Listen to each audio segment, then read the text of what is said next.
Assalamualaikum warahmatullahi wabarakatuh. Qala musannif rahimahullah ta'ala anfa'ana ila bi wa bi ulumi wa bi ulumi masayyidi dzani amin illa aqal. Hikmah yang ke-47 dalam kitab Sarah Hikam. Jadi teman-teman, pada kesempatan kali ini saya Meti Araf Fikri, saya dari Pondok Pesantren Jamsu Izul Islami Bumiayu akan membuat video yang menjelaskan satu hadis, satu hikmah yang ada dalam kitab Sarah Hikam. Yang hikmahnya yang berbunyi, la tadruki dzikra. Janganlah kau tinggalkan berzikir selain kepada Allah Subhanahu wa taala.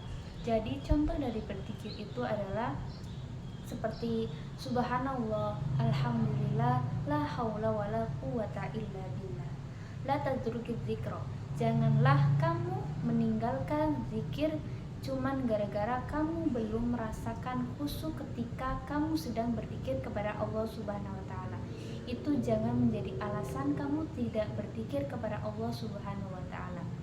Teruslah berzikir walaupun kamu belum bisa khusyuk. Bagaimana mau disifati khusyuk sedangkan kita tidak ada zahir untuk berzikir kepada Allah Subhanahu wa taala? Kapan seseorang melakukan sholat khusyuk? Kalau saja nggak ada sholat, mana bisa khusyuk? Zikir dulu, kata Imam Ibnu Athaillah Askandari. Jangan gara-gara kamu tidak bisa khusyuk lalu kamu meninggalkan zikir. Maknanya teruslah berzikir walaupun khusyuk tidak khusyuk. Kemudian li'anna khoflataka an wujudi dzikri asyhadu min khoflatika fi wujudi dzikrihi. Kelalaianmu kepada Allah dengan hatimu tapi masih dibarengi dengan lisanmu yang berzikir kepada Allah Subhanahu wa taala itu masih lumayan. Dibandingkan lupa lisan, lupa hati itu asyad, lebih parah lagi. Min khoflatika, daripada kamu masih lupa, masih lalai tapi lisanmu masih berzikir kepada Allah Subhanahu wa taala itu masih lumayan, teman-teman. Jadi repot, teman-teman, semisalkan kita lisannya tidak berzikir, hatinya tidak berzikir. Lisan yang menyebut pada kebaikan itu masih lumayan, biarpun hatinya masih belum yaktoh, belum sadar. Wa man dzakara wujudi yaktotin. Barang siapa yang berzikir kepada Allah, menyebut nama Allah, mawujudi yaktotin, dengan kesadaran yang penuh akan pikirannya, yaktoh, ingat kita sedang berzikir kepada Allah Subhanahu wa taala. Kemudian wa man dzakara mawujudi yaktotin. Kalau kamu sudah bisa berzikir dengan kesadaran, kita tahu artinya, kita tahu lafadznya, kita tahu kalimatnya. Semoga dengan itu kita nanti akan mendapatkan hidayah dari Allah untuk menuju pada tingkat yang selanjutnya, di mana yang pertama tadi kita berzikir hanya melalui lisan saja. Kemudian karena kita terus beristiqomah, kita konsisten untuk terus berzikir melalui lisan walaupun kita belum merasakan khusyuk dalam zikir tersebut. Kemudian Allah memberikan hidayah di mana kita bisa berzikir dua-duanya. Dari lisannya berzikir, kemudian hatinya pun berzikir. Nah, itu adalah satu hidayah dari Allah Subhanahu wa taala. Nah, di sini juga dijelaskan daripada akhir dengan lisan saja, martabat lebih tinggi lagi kalau kamu dengan yakdoh, dengan kesadaran. Jadi ketika kita berzikir tapi kita tidak sadar bahwa kita sedang berzikir, kita hanya berzikir biasa saja. Tapi ketika kita yakdoh, ketika kita sedang berzikir, kemudian kita merasakan bahwa kita itu sedang berzikir emang berzikir, dari berzikir. Nah, itu lebih bagus lagi, teman-teman. Kemudian mawujudi khudur, menghadirkan hati pada zikir kita. Kemudian di sini ada tingkatannya lagi, mawujudi dzikri khudur, di mana kita menghadirkan hati ketika kita sedang berzikir, itu juga lebih baik lagi. Wa man dzakara wujudi khudumin amin dzikri, sehingga memasuki pada wilayah yang tidak lagi selain Allah yang disebut. Kemudian wa zalika ala Allah bi aziz, Yang demikian itu tidaklah sesuatu yang sulit bagi Allah untuk mengangkat kita menuju fase-fase berzikir kepada Allah Subhanahu wa taala. Nah, teman-teman, jadi di sini jelaskan bahwa sangatlah mudah Allah Subhanahu wa taala untuk mengangkat, untuk memberi hidayah kepada Allah. Zikir yang pertama melalui lisan dan hati, kemudian kita sadar bahwa kita sedang berzikir, kita mengingat-ingat lafadznya. Nah, itu masih belum pada titik yang lebih puncak lagi. Nanti di sini akan dijelaskan ya teman-teman. Kemudian dari penjelasan yang tadi di atas menjelaskan bahwa maka mulailah dari yang paling dasar dulu. Contohnya tadi apa? Lisan, kata Ibnu Askandari. Kita coba dulu, kita berzikir dengan lisan dulu. Jangan gara-gara kita belum khusyuk itu menjadi alasan kita tidak berzikir kepada Allah Subhanahu wa taala. Pada zaman sekarang itu masih banyak seorang yang menyepelekan zikir hanya saja karena dia belum merasakan khusyuk.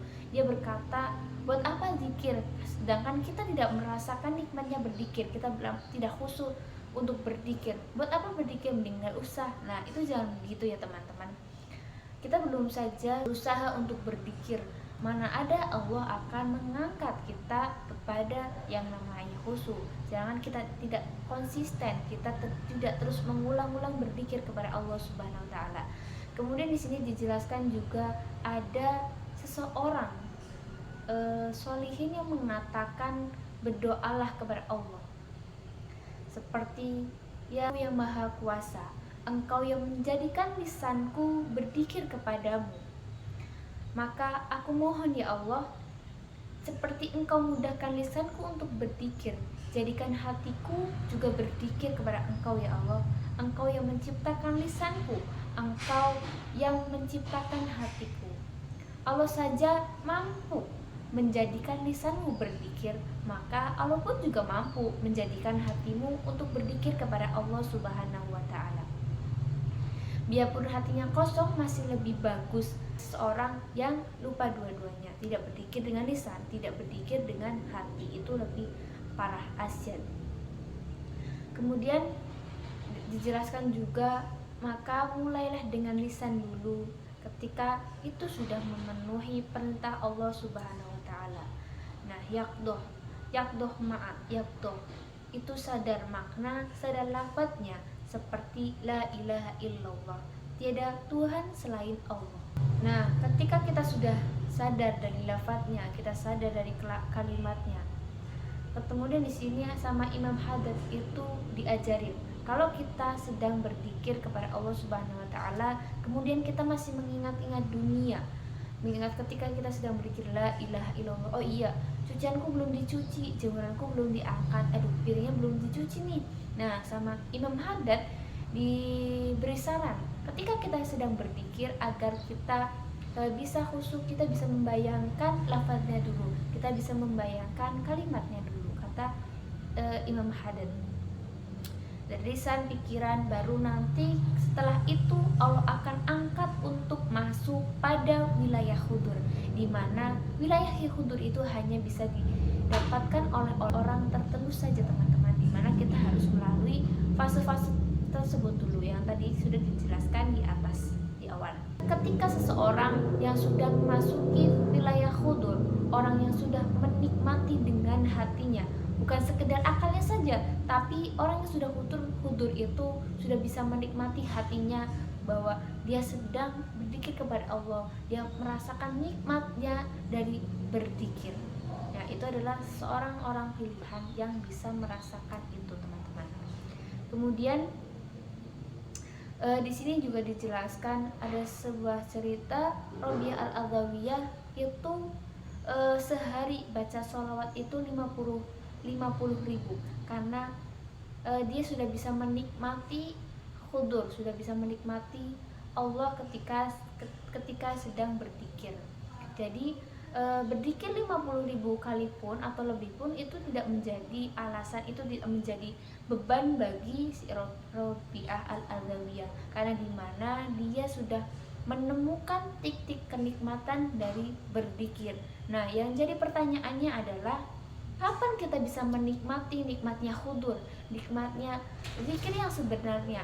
Nah, kalau kita mau bisa menikmati khudur dalam berzikir, kita harus melalui tangga-tangga yang tadi saya sudah jelaskan dalam video yang sebelumnya. Mungkin cukup sekian. Saya Meti Arafikri, saya tutup. Wassalamualaikum warahmatullahi wabarakatuh.